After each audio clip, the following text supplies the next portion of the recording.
Hello विद्यार्थियों, आज हम लोग सूर्यकांत त्रिपाठी निराला जी द्वारा लिखित अट नहीं रही है इस कविता का भावार्थ समझेंगे।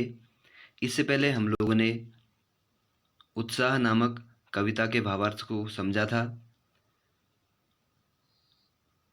सूर्यकांत त्रिपाठी निराला जी वसंत अर्थात फागुन के महीने की शोभा का वर्णन करते हुए लिखते हैं कि अट नहीं रही है, आभा फागुन की तन सट नहीं रही है। फागुन अर्थात जिन दिनों वसंत ऋतु का आगमन होता है, हिंदी का महीना होता है फाल्गुन का महीना। तो लिखते हैं कि फाल्गुन की शोभा इतनी बढ़ गई है, इतनी अधिक बढ़ गई है उसकी सुंदरता कि वह अट नहीं रही है अर्थात समा नहीं पा रही है। शोभा अर्थात सौंदर्य, फाल्गुन का सौंदर्य अर्थात वसंत ऋतु का सौंदर्य, क्योंकि वसंत ऋतु में प्रकृति अपने चरम उत्कर्ष में होती है। वसंत ऋतु को ऋतुराज कहा जाता है। तो लिखते हैं कि फाल्गुन की शोभा इतनी बढ़ गई है वसंत ऋतु में अर्थात फाल्गुन में, वह अपने अंदर समा नहीं पा रही है। आगे लिखते हैं, कहीं सांस लेते हो घर घर भर देते हो, उड़ने को नभ में तुम पर पर कर देते हो, आंख हटाता हूं तो हट नहीं रही है, अट नहीं रही है। तो कहते हैं कि वसंत से कहते हैं, जब तुम सांस लेते हो तो आप अपनी खुशबू से हर घर को भर देते हो।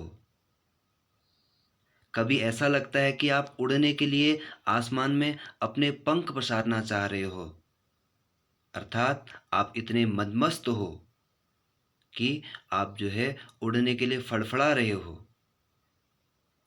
कवि उस सौंदर्य से अपनी आंखें हटाना चाहता है, लेकिन उसकी आंखें हट नहीं रही है। कहता है कि आंख हटाता हूँ तो हट नहीं रही है, अर्थात इतना ज़्यादा सौंदर्य बढ़ गया वसंत का, फाल्गुन का सौंदर्य इतना बढ़ गया है कि कवि की आंख वहाँ से हटाए नहीं हट रही है।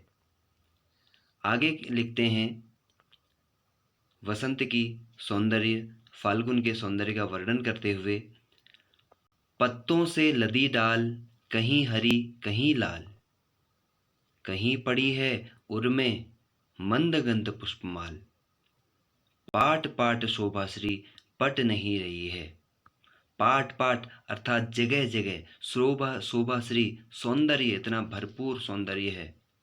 तो कहते हैं कि पेड़ों पर नए नए पत्ते निकल आए हैं जो कई रंगों के हैं, कहीं लाल हैं तो कहीं हरे हैं, और कहीं पर ऐसा लगता है कि कुछ पेड़ों ने जो है गले में सुगंधित माला, भीनी भीनी खुशबू वाली माला डाल दी है, माला लटकाई हुई है।